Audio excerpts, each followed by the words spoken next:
Hi friends, welcome to Engineering Clinic. This is Dr. Pradeep Kumar, and today we are going to see how to install Windows subsystem for Linux in Windows 10 operating system.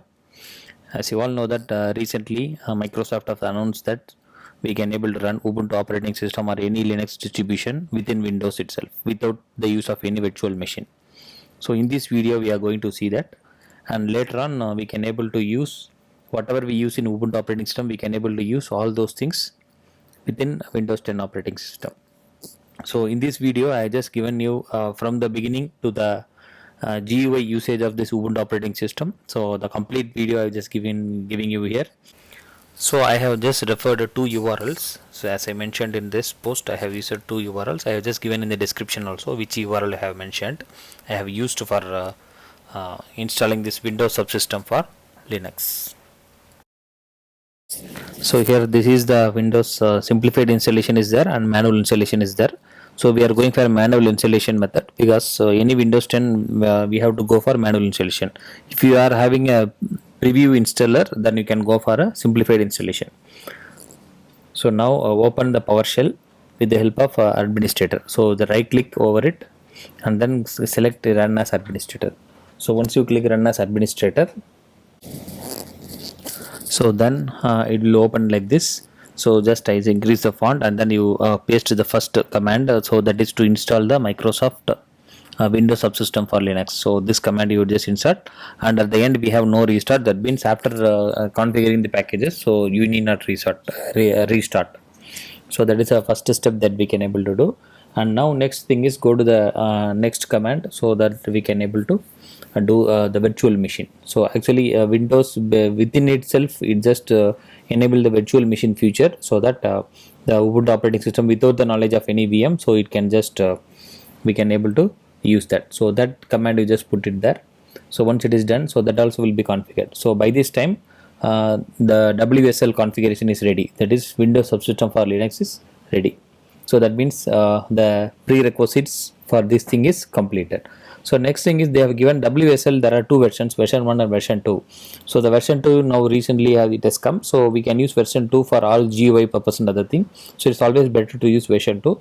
So in Microsoft they have given a version 2 that Linux kernel updates. So they have given. So first you download it. That is a small MSI file, Microsoft installer file, very limited in size, so that you can download. So because after this step we are going to restart. So before restart you just let it download. Even after restart also you can download. So we are just downloading it, and now we are going to check for the enabling the WSL2 version. So now I just copy the command. So we have already installed this software, or this install the software Linux kernel update software.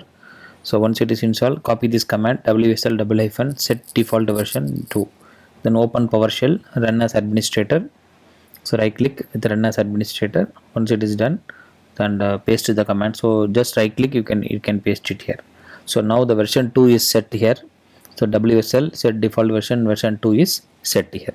So now we are ready for version number 2 WSL. So then what we do is we just go to download the Linux distribution of our choice. So there are multiple links given in this website. So what I have done is I just go to the Microsoft Store, Windows Store. By default it opens. There I select or I search the software Ubuntu. So then I select the first option, first or two, anything you can select.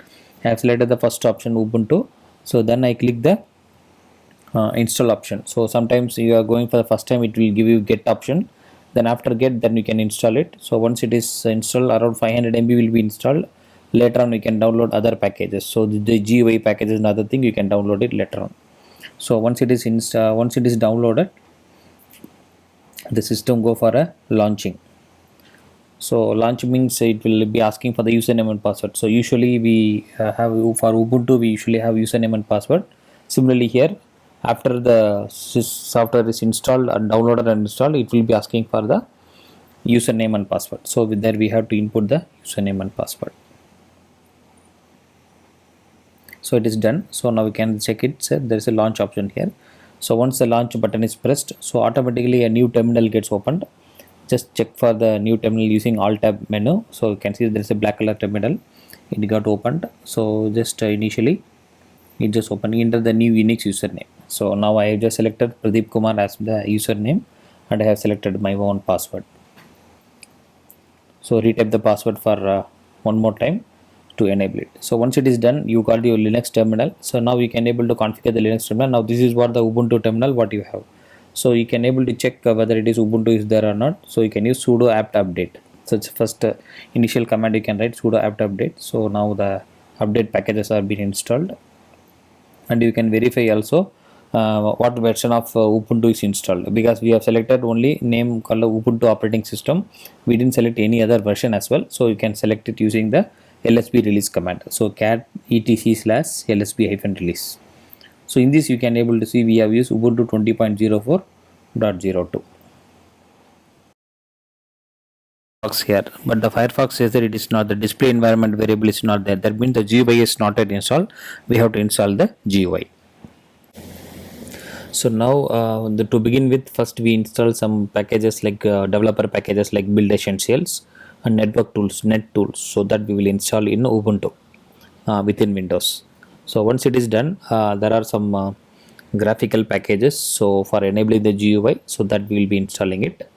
And I have just given all those commands below the description window.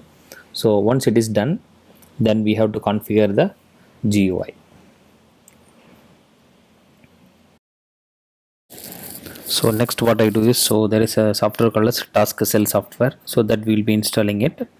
So this is for enabling the GUI again. So there we have X Ubuntu desktop. So one of the editor for using Ubuntu under GUI is XFCE. So that is the one. So that is by default coming in X Ubuntu. So that X Ubuntu, I am just installing it. Again, this will be installing around 600 packages, 684 packages. It might take some time to install according to internet speed. So hence for the viewers thing, so I have just stopped the video in between, and then I have just recorded all these stuffs. So once all these packages downloaded, it's almost around 684 packages. So once everything is downloaded, so you'll be getting your terminal back like this. So maybe if you try for one more time, you just read it and it will be done. So next thing what we can do is, we just have to install the GTK2 engine. So because again the GUI needs a GTK2 engine. So once we install this, so this will be a very small software. So but this is all these steps are just only one time process. Once it is ready, then you can able to use Ubuntu without any efforts or without any hassles. So only for the first time you can able to do. But here the display, there is a code for display. So every time Windows has to know the Ubuntu display. So the display code every time you have to copy paste in the terminal. To avoid that, we can able to edit in the bash.c file. So as per the command what it is given, it can be editable in the bash.c file. So in the bash.c file, go to the end of the file, and then just paste it. Once it paste it, save the file. Once it is saved, you can use source the file. So source the file means you are just executing the content. Since we have added a new content, we are executing it. So that is a command source bash.rc. So once it is done, so the display environment variable is been set. So then we can able to use, since there is a sudo command here, so every time you have to give the password for enabling it. So to avoid that, what we can do is we create a new file called as dbus in the sudoverse. So in the dbus sudoverse, what you can do is, so there is a command again here. So you can use your username. My username here is Pradeep Kumar. I am just giving Pradeep Kumar space all equal to root. So once it is done, so we are almost set. So now the final step is that we have to download the X server. So there are two different servers that Windows 10 can be tested. One is X server. So that server software we can download and then we can install it. So it is just next, click next, and then it will be installed. So once the Windows X server is installed, so then we can able to open it, and we are set. So now that's all. So in case if you want, you can restart your computer. So once the computer is restarted, so whenever hereafter if you want to use Ubuntu, just log into Windows, open PowerShell, either in administrator or normal mode, just type WSL. Once it is done, it automatically enables the WSL. So select search PowerShell or command prompt, anything. So right click and use run as administrator. Very simple logic is click WSL. So once you type WSL, automatically the Linux terminal appears. So there you can able to use XFCE session, XFCE 4-session. So if you want to use Ubuntu, so automatically you can see the GUI. So this is the GUI of Ubuntu. So the similar like the look and feel of Ubuntu, everything will be there. but you cannot get the genome what you get in normal Ubuntu, but you will be getting this screen. So you can see that all the Ubuntu level commands we can able to use it in Windows 10 operating system. So as simple as that.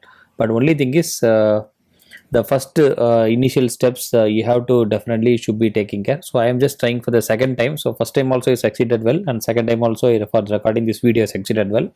So it is very good and very powerful to use Ubuntu under Windows. So of these days so many people are asking that so can we use NS3 and NS2 under Ubuntu operating system within Windows? So it is always possible. So my next video will be on how to use NS3 within Windows 10 operating system for this Ubuntu. So if you have liked my video and if you have liked my channel, please subscribe to my channel and please share this video to your friends. So thanks for watching my video. Thank you very much.